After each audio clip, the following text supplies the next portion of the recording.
الله أكبر.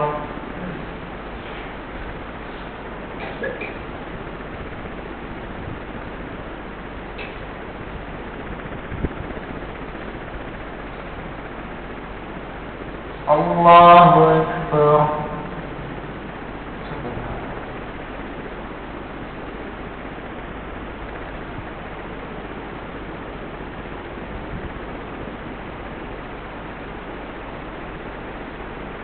الله أكبر.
السلام عليكم ورحمة الله. السلام عليكم ورحمة الله. استغفر الله.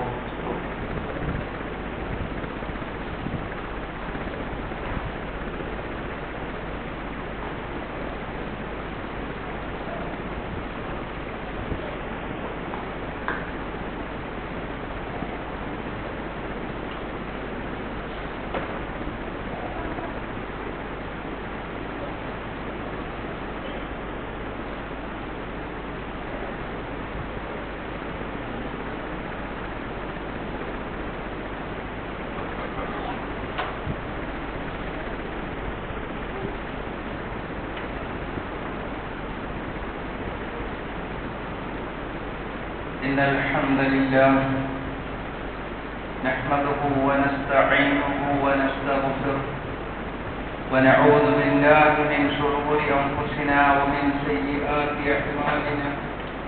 من يهده الله فلا مضل له ومن يضلل فلا هادي له. وأشهد أن لا إله إلا الله وحده لا شريك له وأشهد أن محمدا عبده ورسوله. يا أيها الذين آمنوا اتقوا الله حق تقاته ولا تموتن إلا وأنتم مسلمون. يا أيها الناس اتقوا ربكم الذي خلقكم من نفس واحدة وخلق منها زوجها وبث منهما رجالا كثيرا ونساء واتقوا الله الذي تساءلون به والأرحام إن الله كان عليكم رقيبا. يا أيها الذين آمنوا اتقوا الله وقولوا قولا سديدا يصلح لكم أعمالكم ويغفر لكم ذنوبكم ومن يطع الله ورسوله فقد فاز فوزا عظيما. أما بعد فإن أصدق الحديث كتاب الله وخير الحديث حديث محمد صلى الله عليه وسلم وشر الأمور محدثاتها وكل محدثة بدعة وكل بدعة ضلالة وكل ضلالة في النار. اتقوا الله عباد الله. الله سبحانه وتعالى ഒരു ബലിപെരുന്നാളിന് കൂടി സാക്ഷിയാക്കുവാൻ തൗഫീഖ് തന്നിരിക്കുകയാണ്.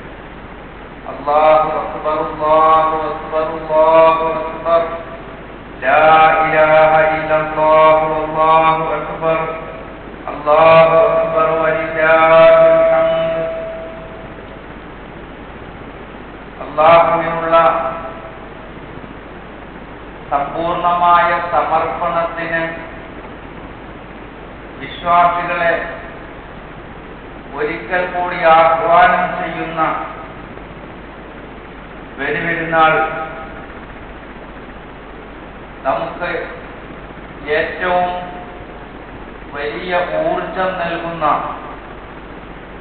ഒരു വിസ്മയമാണ് പെരുന്നാൾ.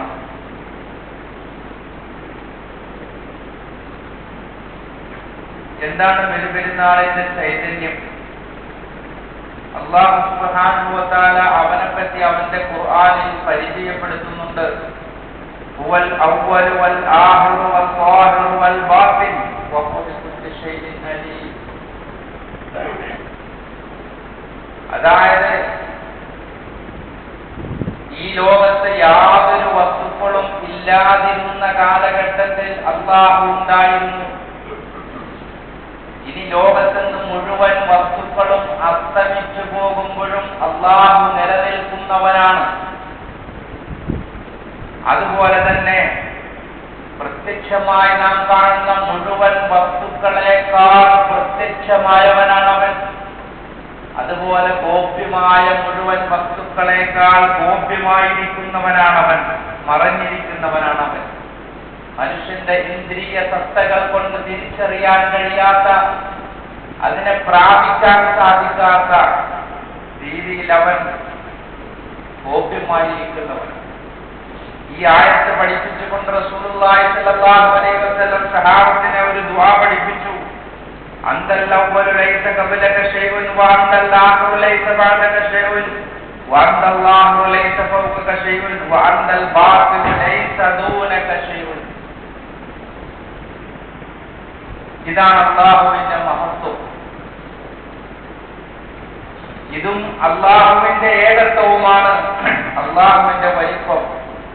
അല്ലാഹു അക്ബർ അല്ലാഹു അക്ബർ അല്ലാഹു അക്ബർ അല്ലാഹു അക്ബർ ലാ ഇലാഹ ഇല്ലല്ലാഹു അല്ലാഹു അക്ബർ അല്ലാഹു അക്ബർ വലില്ലാഹിൽ ഹംദ്. ഈ അല്ലാഹുവിന്റെ വലിപ്പം മനസ്സിലറിഞ്ഞുകൊണ്ട് മനുഷ്യൻ തക്ബീർ ധ്വനികൾ മുഴക്കുന്ന വളരെ സുപ്രധാനപ്പെട്ട ഒരു അമലായി ഗണിക്കപ്പെടുന്ന ദിവസങ്ങളാണ് പെരുന്നാൾ. അതാണ് പെരുന്നാളിന്റെ സൗന്ദര്യവും ആ തക്ബീറുകളിലാണ്. തക്ബീർ എന്ന് പറഞ്ഞാൽ നമുക്ക് ജീവിതത്തിന്റെ താളങ്ങളാണ്. പെരുന്നാളിൽ മാത്രമല്ല, ജീവിതത്തിന്റെ വിവിധ മേഖലകളിലും ഈ തക്ബീർ നിലനിൽക്കുന്നു എന്നാണ്.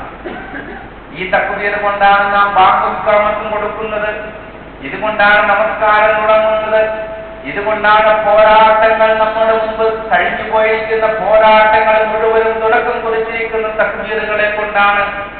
അതുപോലെ തന്നെ അറവ നടത്താൻ പോകുമ്പോഴും നമ്മൾ ബിസ്മില്ലാഹ് ചൊല്ലി കഴിഞ്ഞാൽ പിന്നെ ചില തക്ബീറുകളാണ്. നമ്മുടെ ജീവിതം തുടങ്ങുന്നതും അത് അവസാനിക്കുമ്പോൾ നിസ്കാരത്തിലും തക്ബീറുകളാണ് മുഴങ്ങുന്നത്. ഈ തക്ബീർ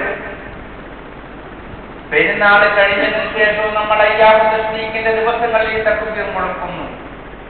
ഈ തക്ബീറുകൾ ജനങ്ങൾ കേൾക്കെ നമ്മൾ പറയേണ്ടതാണെങ്കിൽ പോലും ഏറ്റവും പ്രധാനം ഈ തക്ബീറുകൾ നമ്മുടെ മനസ്സിനോട് തന്നെ പറയണമെന്നതാണ്. അല്ലാഹു വലിയവനാണ്, അവനാണ് സർവാധികാരി.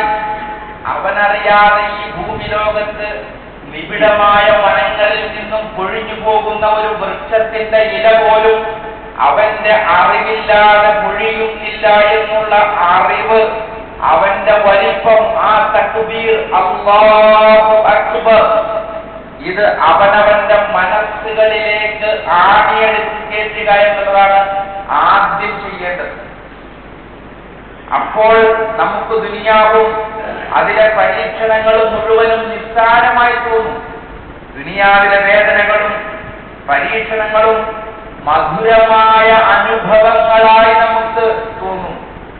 ഏത് ഭരണാധികാരി വിഷം തീറ്റി വന്നാലും സംഹാരകാണ്ഡവുമായുള്ള പാർശ്വവും സയോജിച്ചും മറ്റെല്ലാ ഭീകരതകളും ഒന്നുമല്ലാതായിത്തീരും. കാരണം അവനെ സംബന്ധിച്ചിടത്തോളം അല്ലാഹുവാണ് വലിയവൻ.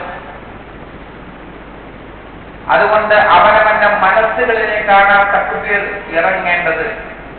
അവനവന്റെ മസ്തിഷ്കത്തിലും രക്തത്തിലും ഞരമ്പുകളിലുമാണ് ആ തക്ബീർ ആദ്യമായി അലിഞ്ഞു ചേരേണ്ടത്. അല്ലാഹു അക്ബർ അല്ലാഹു അക്ബർ അല്ലാഹു അക്ബർ അല്ലാഹു അക്ബർ ലാ ഇലാഹ ഇല്ലല്ലാഹു അല്ലാഹു അക്ബർ. തക്ബീറുകൾക്ക് നമ്മൾ ഈണം കൊടുക്കാറുണ്ട്. അതൊരു രസമാണ്. അല്ലെങ്കിലും ബിദ്അത്തുകൾ എപ്പോഴും രസമാണ്. നോമ്പ് തുറന്നാലുള്ള ദുആ ഏതാണെന്ന് ചോദിച്ചാൽ നമ്മുടെ വായകളിൽ ആദ്യം വരുന്നത് ബിദ്അത്തിന്റെ ദുആയാണ്. ഹദീസിൽ ഒരു അസുരമില്ലാത്ത ദുആയാണ്. എന്ന ദുആ നമുക്ക് പരിചയമില്ല. നമ്മളത് പറഞ്ഞു പഠിക്കേണ്ടിയിരിക്കുന്നു. മുഴുവൻ ബിദ്അത്തുകളുടെയും രീതി അതാണ്. ഇമാം ആജൂരി തന്റെ ശരീഅയിൽ പറഞ്ഞു, ബിദ്അത്തുകളുടെ സ്വഭാവം എന്ന് പറഞ്ഞാൽ അത് ഹക്കുകളോട് യോജിച്ചിരിക്കുന്നു എന്നുള്ളതാണ്. അതിന്റെ പുറമെ സത്യം നിലനിൽക്കുന്നു എന്നുള്ളതാണ്. സത്യമില്ലാതെ ഹക്കില്ലാതെ ലോകത്ത് ഒരു പാഴ്വസ്തുവും വിൽക്കാൻ സാധ്യമല്ല. കെമിക്കലുള്ള വസ്തുവാണെങ്കിലും അതിന്റെ മുകളിൽ ഒരു ഹക്കിന്റെ മൂടുപടമുണ്ടാകും, ഒരു ഒറിജിനാലിറ്റിയുടെ മൂടുപടമുണ്ടാകും. എന്നതുപോലെ ദീനിലേക്ക് കടത്തിക്കൂട്ടപ്പെട്ട ശരീരത്തിനോട് കിടപിടിക്കുന്ന, ശരീരത്തിനോട് സാമ്യം തോന്നുന്ന കാര്യങ്ങളാണ് ബിദ്അത്തുകൾ. അത് ആചരിക്കാനും രസമുണ്ടാകും. അള്ളാഹുവിന്റെ ദീനിൽ അതിന്റെ വിഷയമല്ലാത്തതിനാൽ അതിലേക്ക് കടക്കുന്നില്ല. എങ്കിലും ഞാൻ ഉണർത്തിപ്പോവാണ്. അള്ളാഹുവിന്റെ ദീനിൽ ഈണത്തോടുകൂടെ രാഗാത്മകമായി ഉച്ചരിക്കാൻ അനുവാദം നൽകപ്പെട്ടിരിക്കുന്നത് പരിശുദ്ധ ഖുർആൻ മാത്രമാണ്. ഇബ്നു ഉമർ റളിയല്ലാഹു തആല അൻഹു അദ്ദേഹത്തോട് ഒരാൾ വന്നുകൊണ്ട് പറഞ്ഞു, ഇന്നി ഉഹിബ്ബുക ഫില്ലാ, ഞാൻ അല്ലാഹുവിന്റെ മാർഗ്ഗത്തിൽ താങ്കളെ ഇഷ്ടപ്പെടുന്നു, സ്നേഹിക്കുന്നു എന്ന് പറഞ്ഞപ്പോൾ അദ്ദേഹം ഇബ്നു ഉമർ റളിയല്ലാഹു തിരിച്ചു പറഞ്ഞു, ഞാൻ താങ്കളെ വെറുക്കുന്നു, എനിക്ക് തങ്ങളോട് ഇഷ്ടമല്ല. അഭിനയിക്കുന്ന സ്വഭാവമൊന്നുമില്ല. ഉള്ളിൽ ദേഷ്യം നിറച്ചു വെച്ചിട്ട് അണപ്പല്ലുകളെ കൊണ്ട് കടിക്കുന്ന സ്വഭാവമൊന്നുമില്ല. അതുകൊണ്ട് ഇബ്നു ഉമർ റളിയല്ലാഹു പറഞ്ഞു, ഞാൻ താങ്കളെ വെറുക്കുന്നു. അദ്ദേഹം ചോദിച്ചു, എന്താണ് നിങ്ങളെ വെറുക്കാൻ കാരണം? നീ ബാങ്ക് കൊടുക്കുമ്പോൾ വളരെ ഈണത്തിൽ നീട്ടി പരത്തി വളരെ ഈണത്തിലാണ് ബാങ്ക് കൊടുക്കുന്നത്. അത് നബിയിൽ നിന്നോ സഹാബത്തിൽ നിന്നോ ഉദ്ധരിച്ചു വരാത്ത കാര്യമാണ്. അതുകൊണ്ട് നീ ബാങ്കിൽ ഈണം കൊടുക്കുന്നു എന്നതുകൊണ്ട് ഞാൻ നിങ്ങളോട് വെറുപ്പ് കാണിക്കുന്നു. അപ്പൊ നമ്മളെ സംബന്ധിച്ചോളം അവൻ മദീനത്തോ മക്കയോ ഞാൻ ചോദ്യമൊന്നും ഇവിടെ വേണ്ട. ഒരു കാര്യത്തിലും പ്രസംഗമാവട്ടെ നസീഹത്തുകളാവട്ടെ വാപ്പാന്ന് വിളിച്ചാൽ മതിയല്ലോ. വാപ്പാന്ന് വിളിക്കുന്ന കാര്യമില്ല. വാപ്പാന്ന് വിളിച്ചാൽ വാപ്പാന്ന് മനസ്സിലാവും. അപ്പൊ ഒരു കാര്യത്തിലും ഇനിയിപ്പോ ഈണത്തിൽ പ്രസംഗിക്കുന്നവരുണ്ടെങ്കിൽ, ഈണത്തിൽ തക്ബീർ ചെല്ലുന്നവരുണ്ടെങ്കിൽ ഇതൊന്നും അള്ളാഹുവിന്റെ ദീനിൽ പെട്ട കാര്യങ്ങളല്ല. അത് നമ്മൾ എന്ത് ചെയ്യാണ്? ലോകത്ത് നടക്കുന്ന ഫിത്നയോടൊപ്പം നമ്മൾ ഒഴുകിക്കൊണ്ടിരിക്കുകയാണ്. അപ്പൊ അതൊന്നും വിഷയമല്ല. അതുകൊണ്ട് സഹാബാക്കൾ വെറുപ്പ് കാണിച്ചതാണ്. ബാക്കിലാണെങ്കിലും നസീഹത്തിലകളാണെങ്കിലും പ്രസംഗങ്ങളാണെങ്കിലും ഒന്നിലും തക്ബീറുകളിലാണെങ്കിലും ഈണം നിങ്ങൾ ചെയ്യരുത്. അത് അല്ലാഹുവിന്റെ ഖുർആനിന് മാത്രം അർഹതപ്പെട്ട കാര്യമാണ്. ഒരേപോലെ തുടങ്ങി ഒരേപോലെ അവസാനിപ്പിക്കേണ്ടതുമല്ല തക്ബീർ. ഒരു സൈഡിൽ തക്ബീർ തുടങ്ങിയാൽ അത് അവസാനിക്കുന്നതിന് മുമ്പായി ഒരു സൈഡിൽ നിന്ന് മറ്റുള്ള ഒരു തക്ബീർ തരും. ഒരാളുടെ ഈണത്തിന് വേണ്ടി കാത്തിരിക്കേണ്ട കാര്യമില്ല. അതെല്ലാം സൂക്ഷിക്കേണ്ട കാര്യങ്ങളാണ്. അങ്ങനെ നമ്മുടെ അമലുകൾ, കർമ്മങ്ങളിൽ ബിദ്അത്തിന്റെ അംശങ്ങൾ കടന്നു വരാതെ ശ്രദ്ധിക്കും. നമ്മൾ രസത്തിന്റെ ആൾക്കാരല്ല. ഈണത്തിൽ പാട്ടുപാടി പ്രസംഗിക്കുന്ന പ്രാസംഗികൾക്ക് മുമ്പിൽ മണിക്കൂറുകളോളം ചെലവഴിക്കാൻ യാതൊരു മടിയും കാണിക്കാതെ കഴിച്ചുകൂടുന്നവർ ഒരു നസീഹത്തിന്റെ മുമ്പിൽ 10 മിനിറ്റ് പോലും ഇരിക്കാൻ സാധിക്കുന്നില്ല. എന്തുകൊണ്ടാണ്? അത് ബിദ്അത്തിന്റെ സംസാരമാണ്. അതിൽ ജനങ്ങളുടെ രസമുണ്ട്. ഇത് ദീനിന്റെ അസുലുകളെ കുറിച്ചുള്ള സംസാരമാണ്. അതിൽ രസമുണ്ടാവില്ല. പഠനം വേറെ, വിളിപ്പിക്കൽ വേറെ. ഞാനത് വിടാം. എന്തായാലും തക്ബീറുകൾ ഈ അയ്യാമു തശ്രീഖിന്റെ 3 ദിവസം വരെ നമ്മൾ മനസ്സിലറിഞ്ഞുകൊണ്ട് നമ്മൾ ചെല്ലാൻ തയ്യാറാവണം. ഈ ദിവസത്തിൽ നമുക്ക് മറന്നു പോകാൻ സാധിക്കാത്ത ഒരു പ്രവാചകനും അദ്ദേഹത്തിന്റെ കുടുംബവും ഉണ്ട്. ആ പ്രവാചകൻ, ആ കുടുംബം, നമ്മളോട് പഠിപ്പിച്ച 3 പാഠങ്ങൾ മാത്രം ഞാൻ നിങ്ങളുടെ മുമ്പിൽ പറഞ്ഞുകൊണ്ട് അവസാനിപ്പിക്കുക. ഒന്നാമതായി അദ്ദേഹത്തിന്റെ ജീവിതത്തിൽ നമുക്ക് പഠിക്കാനുള്ളത് മുസ്ലിമായി ജീവിക്കണമെന്നതാണ്. രണ്ടാമത്തേത് എങ്ങനെ മുസ്ലിമായി ജീവിക്കണമെന്നതാണ്. മൂന്നാമത്തേത് മുസ്ലിമായിട്ടല്ലാതെ നിങ്ങൾ മരിച്ചു പോകരുത് എന്നതാണ്. ഇബ്രാഹിം നബി അലൈഹിസ്സലാത്തു വസ്സലാം തന്റെ നാടായ ഊരിൽ നിന്നും 4000 കിലോമീറ്റർ യാത്ര ചെയ്ത് ഫലസ്തീൻ വഴി ഈജിപ്റ്റ് വഴി മക്കയിലെത്തിയത് ഇന്ന് ചരിത്ര പണ്ഡിതന്മാരാ മഹാമനുഷ്യന്റെ നടന്നുപോയ ആ പ്രദേശങ്ങളെ അടയാളപ്പെടുത്തി വെച്ചിട്ടുണ്ട്. 4000-ഓളം വരുന്ന കിലോമീറ്ററുകൾ അദ്ദേഹം താണ്ടി അള്ളാഹുവിന്റെ ദീനിനു വേണ്ടി മാത്രം. അദ്ദേഹത്തിന്റെ വീട്ടിൽ തിന്നാനും കുടിക്കാനും ഇല്ലാത്തത് കൊണ്ടല്ല, അമ്പലങ്ങളിൽ നിന്നും പൂജാരികൾക്ക് കൊണ്ടുവരുന്ന കാണിക്കകൾ മുഴുവൻ വരുന്നതും ആസറിന്റെ വീട്ടിലാണ്. ആ ആസറിന്റെ വീട്ടിൽ മറ്റു സ്ഥലത്തും കിട്ടാത്ത ഫുഡുകൾ കിട്ടിക്കൊണ്ടിരുന്നു. അതിനുവേണ്ടി ഇബ്രാഹിം നബി അലൈഹിസ്സലാത്തു വസ്സലാം ആ സുഖ സൗകര്യങ്ങളെ മുഴുവൻ ത്യജിച്ചുകൊണ്ടാണ് റോട്ടിലേക്ക് ഇറങ്ങിയത്. നാം എന്ത് ചെയ്യുന്നു? നമ്മുടെ നാട്ടിൽ നടക്കുന്ന മുഴുവൻ അധർമ്മങ്ങളോട് നമ്മൾ രാജിയാവുകയാണ്. നമ്മുടെ വീട്ടിലാവട്ടെ നമ്മുടെ നാട്ടിലാവട്ടെ നടക്കുന്ന മുഴുവൻ അനിസ്ലാമിക കാര്യങ്ങളോട് നമ്മൾ രാജിയായി പോവാണ്. അതുകൊണ്ട് നമുക്ക് വരുന്ന വിപത്തുകൾ പലതാണ്. ഇബ്രാഹിം നബി അലൈഹിസ്സലാത്തു വസ്സലാം അധർമ്മത്തോട് രാജിയായില്ല. അദ്ദേഹം വീട് വിട്ടിറങ്ങി. മുഴുവൻ പ്രവാചകന്മാരും നാട്ടിൽ ആക്രമിക്കപ്പെടുമെന്ന് കണ്ടപ്പോൾ അവർ അല്ലാഹുവിന്റെ മാർഗത്തിൽ ഇറങ്ങി പുറപ്പെടുകയാണ്. ആ യാത്ര കൊണ്ട് ഇബ്രാഹിം നബി അലൈഹിസ്സലാത്തു വസ്സലാം ഉണ്ടാക്കിയത് ഒരു ഇസ്ലാമിന്റെ ആഗോളവൽക്കരണമാണ്. സാമ്പത്തിക ആഗോളവൽക്കരണമല്ല, ഇസ്ലാമിന്റെ ആഗോളവൽക്കരണം. ആ ആഗോളവൽക്കരണം നമ്മൾ ഇന്നലെ കണ്ടു. അറഫയിൽ അല്ലാഹു സുബ്ഹാനഹു വ തആല ആ ഒന്നാം ആകാശത്തിറങ്ങി വന്നുകൊണ്ട് തന്നെ അടിമകൾ അവനോട് ചോദിക്കുന്ന ആ ചോദ്യം കാത്തു നിൽക്കുന്ന സമയത്ത് അറഫയിൽ നിന്നുകൊണ്ടും ഇരുന്നുകൊണ്ടും വെയിൽ കൊണ്ടുകൊണ്ട് അല്ലാഹുവിന്റെ മുമ്പിൽ അവന്റെ ലജ്ജതങ്ങൾ ഇറക്കി വെച്ച, അവന്റെ പ്രയാസങ്ങൾ ഇറക്കി വെച്ച അടിമകളെ നോക്കിക്കൊണ്ട് മലക്കുകളോട് ചോദിക്കുന്നുണ്ട്, നിങ്ങൾ ഞാനിവരെ സൃഷ്ടിക്കാൻ സമയത്ത് എന്താണ് പറഞ്ഞത്? രക്തചൊരിച്ചിലുണ്ടാകുന്ന ഈ മനുഷ്യ വിഭാഗത്തെ എന്തിനു സൃഷ്ടിക്കണമെന്ന് ചോദിച്ചില്ലേ? കണ്ടോ, എന്റെ അടിമകൾ 2 വസ്ത്രവും അണിഞ്ഞുകൊണ്ട് മുതലാളിയെന്നോ അല്ലെങ്കിൽ ജോലിക്കാരനെന്നോ ഒരു വ്യത്യാസവുമില്ലാതെ, ഭാഷകൾക്കോ തൊലികൾക്കോ വർണ്ണങ്ങൾക്കോ ഒരു വ്യത്യാസവുമില്ലാതെ എന്റെ റഹ്മത്തിനെ മാത്രം പ്രതീക്ഷിച്ചുകൊണ്ട് അറഫയുടെ മുകളിൽ ഒരുമിച്ച് കൂടുന്നത് കണ്ടില്ലേ എന്ന് പറഞ്ഞുകൊണ്ട് അല്ലാഹു അഭിമാനം പറയുന്ന ദിവസമാണ്. അല്ലാഹു ആകാശത്ത് പലതവണ ഇറങ്ങി വന്നുകൊണ്ട് മലക്കുകളോട് അഭിമാനം പറയുകയും അടിമകളുടെ ദുആ സ്വീകരിക്കുകയും ചെയ്യുന്നതാണ്. അദ്ദേഹം അറഫയിൽ കരയുന്ന മനുഷ്യന്മാരെ നോക്കിക്കൊണ്ട് കൂടെയുണ്ടായ ആളുകളോട് ചോദിച്ചു, ഒരു നാട്ടിലെ മുതലാളി, ആ മുതലാളിയുടെ മുൻപിൽ പോയി ഇതുപോലെ ഒരു സംഘം ജനങ്ങൾ ഇതുപോലെ കരയുകയും ഇതുപോലെ യാചിക്കുകയും ചെയ്താൽ എന്തിനു വേണ്ടി? ഒരു 6 ദിർഹമിന് വേണ്ടിയിട്ട് കരഞ്ഞാൽ ആ മുതലാളി കൊടുക്കാതിരിക്കുമോ? ജനങ്ങൾ പറഞ്ഞു, ഇല്ല, ഈ മാതിരി കരഞ്ഞാൽ, ഈ മാതിരി ജനങ്ങൾ ഒരുമിച്ച് കൂടിയാൽ എങ്ങനെ കൊടുക്കാതിരിക്കും?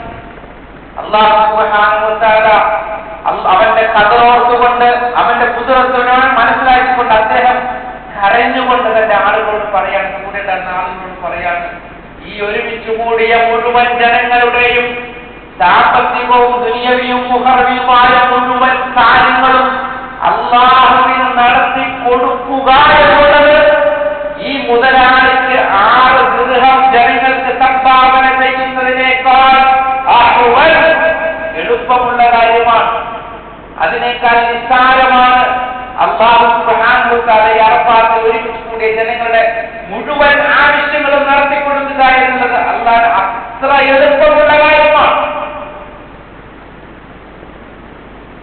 അതിനുവേണ്ടി ലോകത്തിന്റെ നാനാഭാഗങ്ങളിൽ നിന്നും ഇബ്രാഹിം നബി അലൈഹിസ്സലാത്തു വസ്സലാം നടത്തിയ ആഗോളവൽക്കരണത്തിന്റെ ഭാഗമായി നാടിന്റെ നാനാഭാഗങ്ങളിൽ നിന്നും ആഗോളതലങ്ങളിൽ നിന്നും ജനങ്ങൾ ആ അറഫയിൽ ഒരുമിച്ച് കൂടാൻ അവിടെ ജീവിക്കുകയാണ്.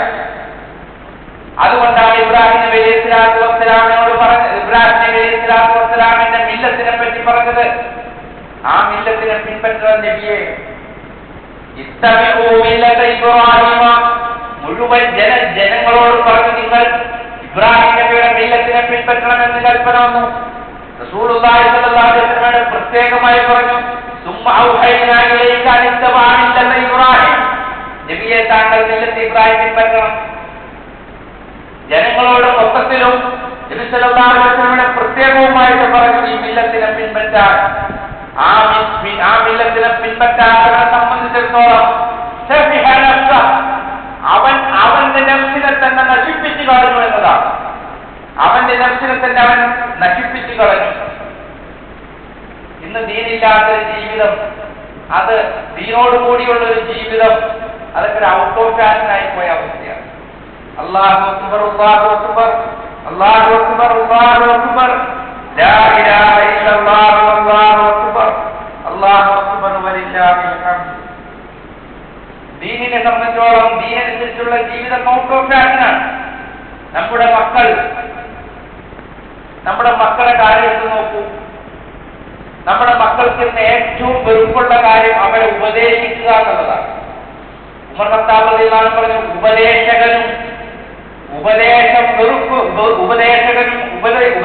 ഇല്ലാതെ വരുന്ന, അല്ലെങ്കിൽ ഉപദേശം സ്വീകരിക്കുന്ന ആളുകളും ഇല്ലാതെ വരുന്ന സമൂഹം നാശത്തിന്റെ ആളുകളാണ്, നശിച്ച സമൂഹമാണ്. നമ്മുടെ കുടുംബത്തിലെ ഒരു കാരണവരെ കണ്ടാൽ ആദ്യം മക്കൾ പറയാ, അയാൾ വരട്ടെ, ഇപ്പൊ അയാൾക്ക് ഉപദേശിക്കാൻ കഴിയും. അത്രമാത്രം മീഡിയകൾ ഉപദേശത്തിൽ നിന്നും മനുഷ്യരെ മാറ്റി നിർത്തി മാതാപിതാക്കൾ കൈകാര്യം ചെയ്യേണ്ട മക്കളുടെ മേഖലകളിൽ നിന്നും അവരെ സ്വതന്ത്രരാക്കി ഫെമിനിസം പറഞ്ഞുകൊണ്ട് മക്കളെ അവരുടെ ഇഷ്ടത്തിന് ജീവിക്കാൻ അത് സർക്കാരിന്റെ മുതലുകളാണ്, അതിൽ കൈവയ്ക്കാൻ പാടില്ലെന്ന് പറഞ്ഞ് അവരെ തർബിയത്ത് ചെയ്യേണ്ട മാതാപിതാക്കളെയും അവരുടെ അധ്യാപകരെയും ഉച്ചുവരെ കിട്ടും. അതുകൊണ്ട് ഇന്നത്തെ തലമുറ നശിച്ചുകൊണ്ടിരിക്കുക. ഉപദേശം സിദ്ധിക്കാൻ കഴിയാത്ത, ഉപദേശം ഇഷ്ടപ്പെടാത്ത ഒരു സമൂഹമായി മാറി. ആ സമൂഹത്തിലാണ് ഇബ്രാഹിം നബി അലൈഹിസ്സലാത്തു വസ്സലാമിന്റെ കൽപ്പന പ്രശസ്തമാവുന്നത്. മകനെ വിളിച്ചുകൊണ്ട് പറഞ്ഞു, മോനെ, ഇന്നി അറ ഫിൽ മനാമി ഇന്നി അദ്ബഹു, നിന്നെ അറക്കുന്നതായിട്ട് ഞാൻ സ്വപ്നം കണ്ടു എന്നാ പറഞ്ഞത്. അല്ലാതെ നേരിട്ട് അള്ള പറഞ്ഞു എന്നല്ല പറഞ്ഞത്, ഞാൻ സ്വപ്നം കണ്ടു. മകൻ പറഞ്ഞു, ഇഫ്അൽ മാ തുഅ്മർ, എന്താണ് ഉള്ള കൽപ്പിച്ചതെന്ന് ചെയ്തോളൂ. ഞാൻ ക്ഷമാശീലന്മാരുടെ കൂട്ടത്തിൽ എന്നെ കാണാൻ സാധിക്കും താങ്കൾക്ക് നാളെ. അത് വലിയൊരു വർത്താനാണ്. ഇന്നത്തെ കാലഘട്ടത്തിൽ ആ വർത്തമാനം ആർക്കും ഉള്ളിൽ കയറില്ല. കാരണം ജനങ്ങൾ മറ്റൊരു ലെവലിലാണ് ജീവിക്കുന്നത്. ഞങ്ങൾ പടിഞ്ഞാറൻ സംസ്കാരത്തിന്റെ ആളുകളാണ്. പടിഞ്ഞാറ് മൊത്തം അവസാനിപ്പിച്ചു. പടിഞ്ഞാറിന് മുഴുവൻ സത്യം മനസ്സിലായി. തൊണ്ടക്കുഴുവിനെ ചാത്തുകുത്തിയ ആളുകൾ ഹറമിൽ വന്ന് മുസ്ലിമീങ്ങളായി ഇഹ്റാമിന്റെ വസ്ത്രം ധരിച്ചുകൊണ്ട് ഹജ്ജും ഉംറയും ചെയ്തുകൊണ്ട് അല്ലാഹുവോട് ഇസ്തിഗ്ഫാർ ചെയ്തുകൊണ്ട് മടങ്ങിപ്പോവാൻ. അപ്പോഴാണ് കേരളത്തിലുള്ള കുറെ ആളുകൾ എഴുന്നേറ്റ് എന്ന് പറഞ്ഞത്, ഞങ്ങൾ പടിഞ്ഞാറിന്റെ സംസ്കാരമാണ്, ഞങ്ങൾ യൂത്താണെന്ന് പറഞ്ഞു. അവിടെ എല്ലാം തീർന്നു. അവരെല്ലാം കെട്ടിമടക്കി അവർ തിരിച്ചു വന്നപ്പോൾ ഇവിടെ കുറെ ആളുകൾ എഴുന്നേറ്റെന്ന് പറയാം. അതുകൊണ്ട് ഇബ്രാഹിം നബി അലൈഹിസ്സലാത്തു വസ്സലാമിന്റെ മകൻ, ആ മകൻ കൊടുത്ത മറുപടി ക്ഷമയുടെ മറുപടിയാണ്. ആ ക്ഷമയുണ്ടാവാൻ കാരണം എന്താ? പിതാവിനേക്കാൾ ഉപരി മാതാവ് വളർത്തിയെന്നതാണ്. ഏത് മാതാവ് വളർത്തി? നിങ്ങൾ അല്ലാഹുവിന്റെ കൽപ്പന ഉണ്ടായിട്ടാണോ പോകുന്നത് എന്ന് ചോദിച്ചപ്പോൾ ഇതെല്ലാം ഞങ്ങളെ അല്ലാഹുവിന്റെ കൽപ്പന പ്രകാരമാണ് നിങ്ങൾ പോകുന്നതെങ്കിൽ ആ റബ്ബ് ഞങ്ങളെ കൈവിടുകയില്ല എന്ന് പറയാൻ ആർജവം കാണിച്ച് അല്ലാഹുവിന്റെ പ്രബോധനത്തിന്റെയും അല്ലാഹുവിന്റെ കൽപ്പനയ്ക്കും നേരെ നടന്നുപോയ പ്രവാചകന്റെ കാൽപാദത്തോട് ഒരുമിച്ച് നിന്നുകൊണ്ട് തന്റെ കാൽപാദം വെച്ച് ഭർത്താവിന് പ്രചോദനം നൽകിയ ഒരു ഭാര്യയുടെ തർബീയത്തിൽ വരുന്ന കുട്ടിയാണത്. ആ കുട്ടിയിൽ നിന്ന് അങ്ങനെ വരാൻ പാടുള്ളൂ. അൽ ഉമ്മു മദ്റസത്തുൻ, ഉമ്മയാണ് ഒരു കുട്ടിയുടെ മദ്രസ. ആ ഉമ്മയിൽ നിന്ന് പഠിച്ച പാഠമാണ് ആ മകൻ കാണിച്ചത്. വാപ്പയായിരുന്നു ഇബ്രാഹിം നബി അലൈഹിസ്സലാത്തു വസ്സലാമിനെ തീയിലേക്ക് കൊണ്ടുപോയി ഇടാൻ പോകുന്ന സമയത്ത്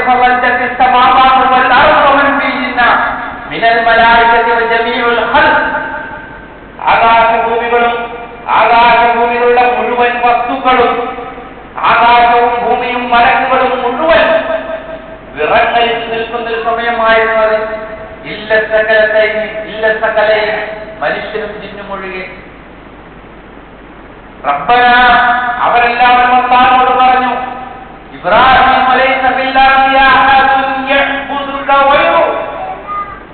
ഭൂമിയിലെ ഒരു വസ്തുവിനെയും ഇബ്രാഹിം ആരാധിച്ചിട്ടില്ല. റബ്ബേ, നിന്നെ അല്ലാതെ ആരാധിച്ചിട്ടില്ല.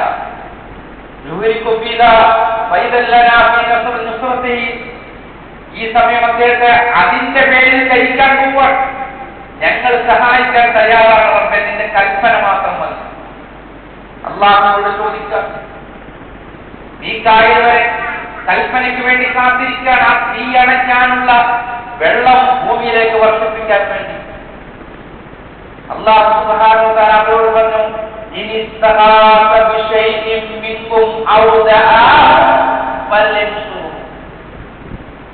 നിങ്ങളിൽപ്പെട്ട ആരോടെങ്കിലും അവൻ സഹായം ചോദിച്ചിട്ടുണ്ട് എങ്കിൽ നിങ്ങൾ സഹായിച്ചു.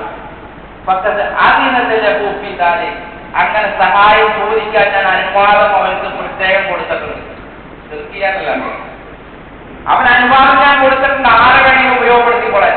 അപ്പൊ ആരെങ്കിലും നിങ്ങളോട് ചോദിച്ചു കഴിഞ്ഞാൽ നിങ്ങൾ കൊടുത്തു. നിങ്ങളോട് ആരോട് ചോദിച്ചിട്ടില്ലെങ്കിൽ നിങ്ങൾ കൊടുക്കണ്ട. എനിക്കറിയാം, എനിക്കറിയാൻ കൊടുക്കാൻ. ഞാൻ അവന്റെ വലിയ കൂട്ടുകാരനാണ്. അങ്ങനെയാണ് ഇബ്രാഹിം നബി അലൈഹിസ്സലാത്തു വസ്സലാമിനെ ആ തീക്കുണ്ടാരത്തിലേക്ക് എറിയുമ്പോൾ വെള്ളം സൂക്ഷിക്കുന്ന മലക്കളോടും എല്ലാവരും വന്നുകൊണ്ട് പറഞ്ഞു, യാ ഇബ്രാഹിം, വെള്ളം ഒഴിച്ച് ഞങ്ങൾക്ക് എടുക്കാം. അല്ലാഹ് ഞങ്ങൾക്ക് അനുവാദം തന്നിട്ടുണ്ട്. ഇബ്രാഹിം നബി അലൈഹിസ്സലാത്തു വസ്സലാം പറഞ്ഞു, നിങ്ങളിലേക്ക് എനിക്കൊരു ആവശ്യവുമില്ല. ഒരുപാട് പേര് വന്നപ്പോഴും മടക്കി വിട്ടു.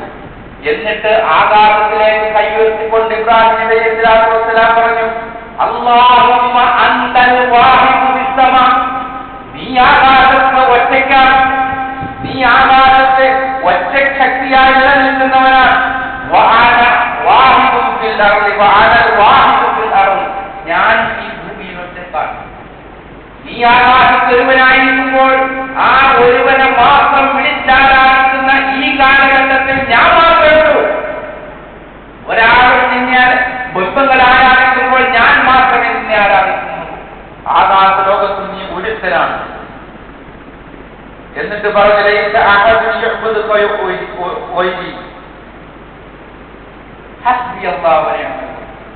എനിക്ക് നീ മതി. ആ പറത്തിൽ അല്ലാഹു അത് ഇടപെടുകയാണ് ചെയ്യുന്നത്. അതുകൊണ്ട് ആ മകന്റെയും ആ ഉമ്മയുടെയും ആ വാപ്പയുടെയും മാതൃക മുസ്ലിമായി ജീവിക്കുക എന്നതാണ്. ഇസ്തിസ്ലാം ചെയ്യുക. തിന്മകളോട് രാജിയാവാതിരിക്കുക എന്നുള്ളതാണ് ബലി പെരുന്നാൾ ദിവസം നമുക്ക് പ്രചോദനമേകുന്നത്. ഇതിൽ വലിയ കാര്യമൊന്നുമില്ല പറഞ്ഞത്. കൊല്ലം കുറേ ആയി നമ്മുടെ കുത്തുമ കേൾക്കുന്നു. പറയണമെന്ന് നന്നാവണില്ല, കേൾക്കണമെന്ന് നന്നാവണില്ല. കേൾക്കുക, എല്ലാ പെരുന്നാളിനും ആവേശം കൊണ്ട് പോവാന്നുള്ളതല്ലാതെ അതിനപ്പുറത്തേക്ക് ഒരു മാറ്റങ്ങൾക്ക് വിധേയമാവുന്നില്ല. ഇഹ്റാമിൽ പോയി അവൻ അള്ളാഹിന്റെ മുമ്പിൽ നിൽക്കുമ്പോൾ അവൻ അടിമ മാത്രമാണ്, അള്ളാഹുവിന്റെ അടിമ മാത്രമാണ്. പരിപൂർണമായ ഉബൂദിയത്ത്, ഞാൻ അടിമയാണെന്നുള്ളത് അള്ളാഹിന്റെ മുമ്പിൽ വയ്ക്കാതെ നമ്മുടെ ഇഹ്റാം, നമ്മുടെ ഹജ്ജ് അത് ശരിയാവുകയില്ല. അവൻ നാട്ടിൽ പ്രസിഡന്റ് ആയിരിക്കാം, സെക്രട്ടറി ആയിരിക്കാം, മന്ത്രി ആയിരിക്കാം, ആരാണെങ്കിലും ശരി, അതിന്റെ മുമ്പിൽ അവന് പരിപൂർണമായ അടിമത്തം അവൻ മുമ്പിൽ വെക്കണം. ഏതുപോലെ മഹ്ശറയിൽ സമ്മതിക്കുന്നത് പോലെ, മഹ്ശറയിൽ ജനങ്ങൾ ഒരുമിച്ച് കൂടുമ്പോൾ ലിമനിൽ മുൽക്കുൽ യൗം, ഇന്നത്തെ അധികാരികൾ എവിടെ, ആരാണ് ഇന്നത്തെ അധികാരി എന്ന് ചോദിക്കുമ്പോൾ നീ മാത്രമാണ് റബ്ബേ എന്ന് ജനങ്ങൾ മുഴുവനും അവരുടെ അടിമത്തം അംഗീകരിച്ചുകൊണ്ട് പറയുന്നത് പോലെ ആ ഒരു സമയമാണ് ഈ അറഫ എന്നുള്ളത്. അതുപോലെ തന്നെ നമ്മുടെ കുറെ ഇഷ്ടങ്ങളുണ്ട്. ആ ഇഷ്ടങ്ങളെ ബലി കൊടുക്കാതെ നമ്മളെ സംബന്ധിച്ചോളം നമ്മൾ യഥാർത്ഥ മുഖ്യനാവുകയില്ല. അല്ലാഹു അക്ബർ, അല്ലാഹു അക്ബർ, അല്ലാഹു അക്ബർ, അല്ലാഹു അക്ബർ, ലാ ഇലാഹ ഇല്ലല്ലാഹു അല്ലാഹു അക്ബർ, അല്ലാഹു അക്ബർ വലില്ലാഹിൽ ഹംദ്. ഒരു കുട്ടി ഒരു കുടത്തിൽ കൊണ്ടുപോയി കൈയിട്ടു, കൈ പുറത്തേക്ക് എടുക്കാൻ കഴിയുന്നില്ല. കുറെ നേരം കഴിഞ്ഞപ്പോൾ ഉമ്മയെല്ലാം വന്ന് കരഞ്ഞ് ബഹളം ഉണ്ടാക്കി നോക്കുമ്പോൾ കുട്ടിയുടെ കൈ പുറത്തേക്ക് വരുന്നില്ല. അപ്പൊ കുട്ടിയോട് പറഞ്ഞു, മോനെ കൈ ചുരുട്ടി പിടിക്കല്ലേ, കൈയിൽ വിടൂ, കൈ നേരെ പിടിക്കൂ, അപ്പൊ അത് ഊരിയെടുക്കാൻ പറ്റും. അപ്പൊ ഉമ്മാനോട് ആ കുട്ടി പറഞ്ഞു, എന്റെ കയ്യിൽ ഒരു മിഠായി ഉണ്ട്, അത് വിട്ടാൽ ആ മിഠായി കുളത്തിലേക്ക് വീണു, അതുകൊണ്ട് ഞാൻ വിടില്ലെന്ന് പറയും. അപ്പൊ നമ്മുടെ ഇഷ്ടങ്ങളെ ബലി കൊടുക്കാതെ നമുക്കൊരിക്കലും നമ്മുടെ ലക്ഷ്യത്തിലേക്ക് എത്താൻ സാധിക്കും.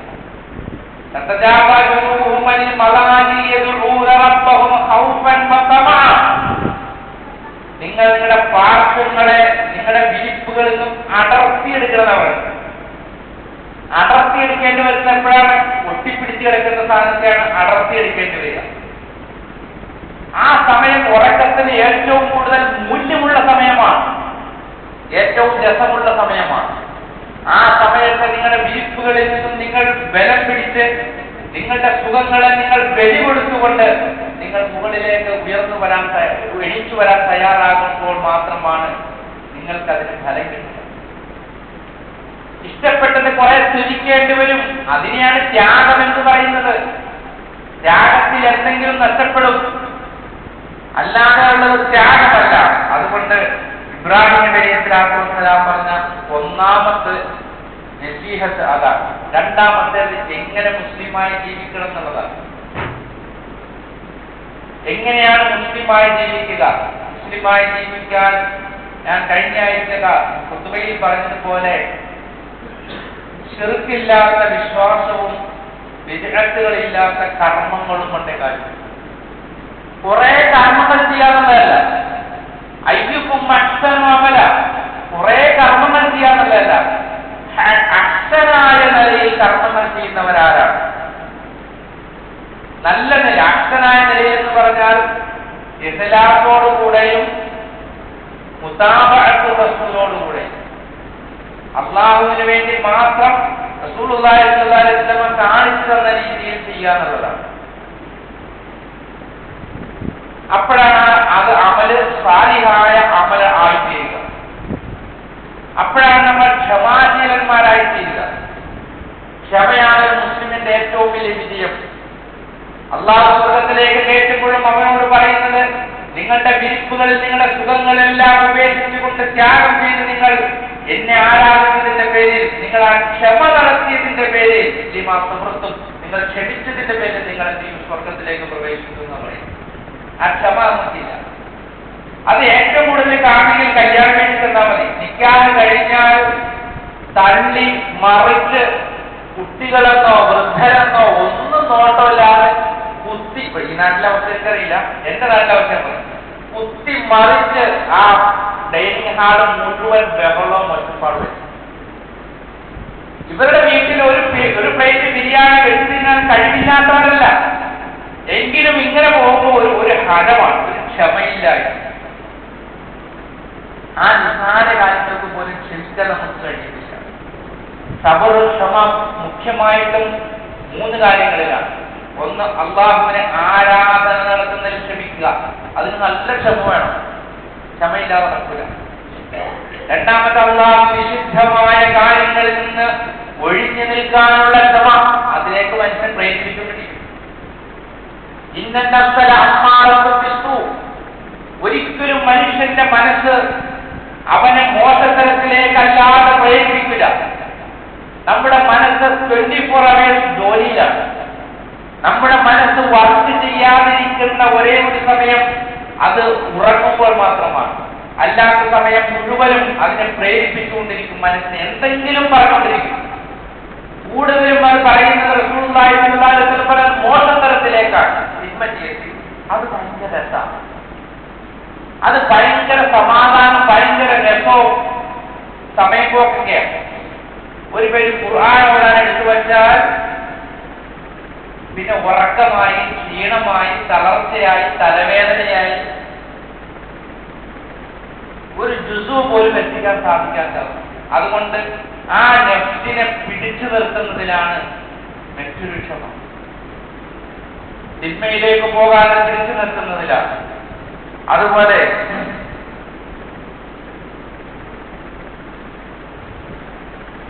ഈ ക്ഷമ ഒരാൾ കൈവരിച്ചാൽ അവർക്കാണ് അല്ലാഹു വിജയം ലഭിക്കുന്നത്. അല്ലാഹു അക്ബർ, അല്ലാഹു അക്ബർ, അല്ലാഹു അക്ബർ, അല്ലാഹു അക്ബർ, ലാ ഇലാഹ ഇല്ലല്ലാഹു അല്ലാഹു അക്ബർ, അല്ലാഹു അക്ബർ വലില്ലാഹിൽ ഹംദ്. നമ്മൾ ബലിയിറക്കാൻ പോവുകയാണ്. ബലിയിറത്ത് കഴിയുമ്പോൾ നമ്മുടെ മുഴുവൻ ആഗ്രഹങ്ങളെയും അവിടെ അവസാനിപ്പിക്കുക. നമ്മളൊരു ഗുരുവിനെ മേടിച്ചു, അതിനെ വളർത്തി, അതിനെ കുറച്ചു ദിവസം അതിന്റെ കൂടെ താമസിച്ചു, എന്നിട്ട് അതിനെ കൊണ്ടുപോയി അറക്കാൻ പോകുമ്പോൾ നമ്മുടെ ആഗ്രഹങ്ങളെ മുഴുവനോടെ ബലി കൊടുക്കുക. അങ്ങനെ ബലി കൊടുക്കാൻ നമുക്ക് കഴിയണം അല്ലാഹുവിന്റെ ദീനിന് വേണ്ടി. അപ്പോഴാണ് ഒരു മനുഷ്യൻ യഥാർത്ഥമായ ആ ബലി കൊടുത്തതിന്റെ ഗുണം അവനെ കിട്ടുകയും. അവസാനമായി ഇബ്രാഹിം നബി അലൈഹിസ്സലാത്തു വസ്സലാമിന്റെ ജീവിതത്തിന്റെ ചെവിയിൽ അവസാനമായി നമ്മളെ പഠിപ്പിച്ചത് മുസ്ലിമായിട്ടല്ലാതെ നിങ്ങൾ മരിക്കരുത് എന്നാണ്. ഇബ്രാഹിം ഇബ്രാഹിം നബി അലൈഹിസ്സലാത്തു വസ്സലാമും യൗഖൂബ് നബി അലൈഹിസ്സലാത്തു വസ്സലാം അടങ്ങുന്ന പ്രവാചക പരമ്പരകൾ മുഴുവനും അവരുടെ മക്കളോട് പറഞ്ഞു, ഫലാ തമൂതുന്ന ഇല്ലാ വഅൻതും മുസ്ലിമൂൻ, നിങ്ങൾ മുസ്ലിമായിട്ടല്ലാതെ മക്കളെ മരിക്കരുത്. ഒരു പിതാവിന് മകന് കൊടുക്കാനുള്ള ഏറ്റവും വലിയ ദുനിയാവിൽ വെച്ചുള്ള സമ്മാനം ദീനനുസരിച്ച് ജീവിക്കാൻ അവനെ പ്രേരിപ്പിക്കുക എന്നുള്ളതാണ്.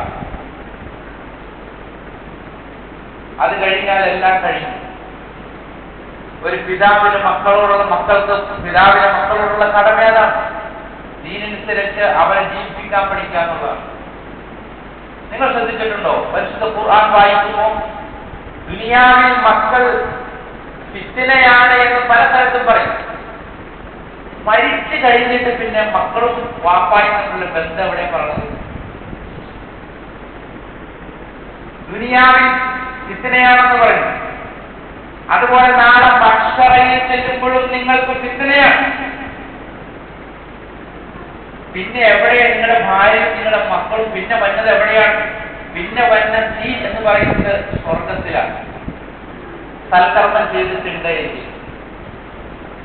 അപ്പൊ നമ്മുടെ ദുനിയാവിലും നമ്മുടെ പരലോകത്തും നമുക്ക് എതിരാകുന്ന മക്കൾക്ക് വേണ്ടിയിട്ടാണ് നമ്മൾ അല്ലാഹുവിന് വേണ്ടി ചെയ്യേണ്ട പല കർമ്മങ്ങളും നമ്മൾ നിരാകരിച്ചു പോകുന്നത്. അവർക്ക് വേണ്ടിയിട്ടാണ് നമ്മൾ പരീക്ഷയുമായി ബന്ധപ്പെടുന്നത്. ഇതൊന്നും ഒരു മോനും ഒന്ന് ഏറ്റെടുക്കില്ലാട്ടോ. അതുകൊണ്ട് ആലോചിക്കണ്ട.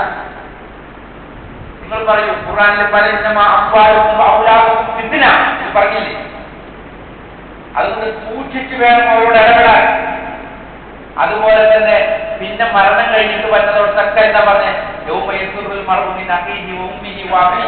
എല്ലാവരും പിരിഞ്ഞു പോകുന്നതാണ്. വാപ്പ ഉമ്മാനെ കണ്ട, അതുപോലെ വാപ്പ മകനെ കണ്ടാൽ അവർ വേർതിരിഞ്ഞു പോകും.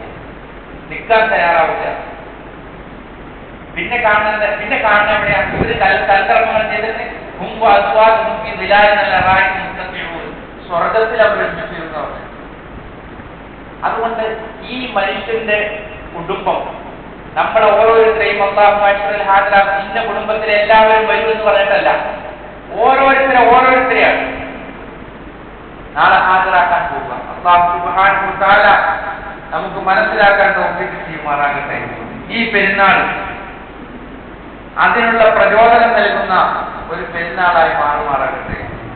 അല്ലാഹു സുബ്ഹാനഹു വ തആല ഇബ്രാഹിം നബി അലൈഹിസ്സലാത്തു വസ്സലാമിന്റെ കുടുംബം നമ്മുടെ മുമ്പിലേക്ക് വെച്ച ആ 3 ദർശനങ്ങളെയും പിൻപറ്റുകയും അതനുസരിച്ച് മുസ്ലിമായി ജീവിക്കുകയും മുസ്ലിമായി മരിക്കുകയും ചെയ്യാൻ അല്ലാഹു തൗഫീഖ് ചെയ്യുമാറാകട്ടെ. അതിന് പ്രതിബന്ധമായി നിൽക്കുന്ന ഒരു സാമൂഹിക അന്തരീക്ഷങ്ങളും നമ്മളെ പ്രലോഭിപ്പിക്കാതിരിക്കട്ടെ. അതുപോലെ തന്നെ ഒരു കാര്യം കൂടെ സൂചിപ്പിക്കാനുള്ളത്, റസൂലുള്ളാഹി സ്വല്ലല്ലാഹു അലൈഹി വസല്ലം പെരുന്നാളിന്റെ ഖുത്ബകളിൽ പ്രത്യേകമായി പറയാറുണ്ടായിരുന്ന ഒരു കാര്യമാണ്, നിങ്ങൾ സദഖ ചെയ്യൂ, തസദ്ദഖു എന്ന് പറയുമായിരുന്നു. നിങ്ങൾ പ്രത്യേകിച്ച് സ്ത്രീകളോട് പറയുമായിരുന്നു.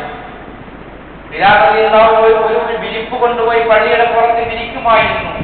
പ്രത്യേകമായി സദഖ ചെയ്യാൻ റസൂലുള്ളാഹി ഊന്നി പറഞ്ഞ സമയമാണ് പെരുന്നാളിന്റെ 2 പെരുന്നാളിന്റെ ദിവസങ്ങൾ. ആ കിട്ടിയ ഫണ്ട് ആ മുസല്ലയിൽ പങ്കെടുത്ത ഫുഖറാക്കളായ ആളുകൾക്ക് വീതിച്ചു കൊടുക്കുകയും ചെയ്യുമായിരുന്നു. അതുകൊണ്ട് സഹോദരന്മാരെ, നിങ്ങൾ സദഖ ചെയ്യൂ. അല്ലാഹു സുബ്ഹാനഹു വ തആല നമ്മളിൽ നിന്ന് വന്നുപോയ എല്ലാ തിന്മകളെയും വിട്ടുപുറത്ത് മാപ്പ് അനുഗ്രഹിക്കുമാറാകട്ടെ.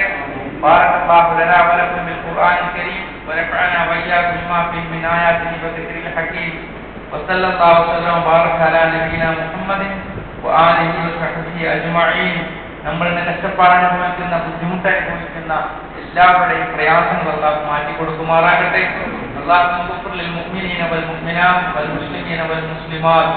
രാജ്യത്തിന്റെ പല ഭാഗങ്ങളിലായി കഷ്ടത അനുഭവിക്കുന്ന മുസ്ലിമീങ്ങൾക്ക് അല്ലാഹു മഗ്ഫിറത്ത് കൊടുത്തും അവിടുന്ന് രക്ഷപ്പെടുത്തിയും അല്ലാഹു അവരെ രക്ഷിക്കുമാറാകട്ടെ. അതുപോലെ കഷ്ടപ്പെട്ട് രാജ്യത്തിന്റെ പല ഭാഗങ്ങളിലും ആട്ടി ഓടിക്കപ്പെട്ട് ഏതെങ്കിലും ഒരു ഭൂമിയുടെ സൈഡിൽ കൊണ്ടുപോയി അവരെ ആക്കി അവിടെ വെച്ചുകൊണ്ട് എലികളെ ചുട്ടുകൊള്ളുന്നത് പോലെ കൊന്നുകളയുന്ന ഭീകരന്മാരായ ആളുകളുടെ കാര്യത്തിൽ അല്ലാഹുവേ തീരുമാനമെടുക്കണേ. അല്ലാഹ്, ആ പാവപ്പെട്ടവർ ഈ വീടിന്റെ അവസ്ഥയിലും നിന്റെ തക്ബീർ മുഴക്കിക്കൊണ്ട് പട്ടിണിയും പരിവട്ടവും ഒടിഞ്ഞു തൂങ്ങിയ കൈകളും നെറ്റിത്തലങ്ങളിൽ നിന്ന് ചോര ഒലിക്കുന്ന നെറ്റിത്തലങ്ങളുമായി നിന്റെ തക്ബീർ ഉയർത്തി പറഞ്ഞുകൊണ്ടിരിക്കുകയാണ് റബ്ബേ. അവരെ നീ കേൾക്കണേ റബ്ബേ, അവരെ നീ ഏറ്റെടുക്കണേ റബ്ബേ. നിന്റെ അധികാരത്തിന്റെ മുമ്പിൽ ഈ സൈനികത്തിനോ ഈ അധികാരങ്ങൾക്കോ യാതൊരു കഴിവുമില്ല റബ്ബേ. നീ ആ മക്കളുടെ ഇഖ്ലാസെങ്കിലും ഓർത്ത് നീ അവരുടെ കാര്യത്തിൽ സമാധാനം കൊടുക്കണേ റബ്ബേ. ربنا تقبل منا دعانا انك انت السميع العليم وتب علينا انك انت التواب الرحيم.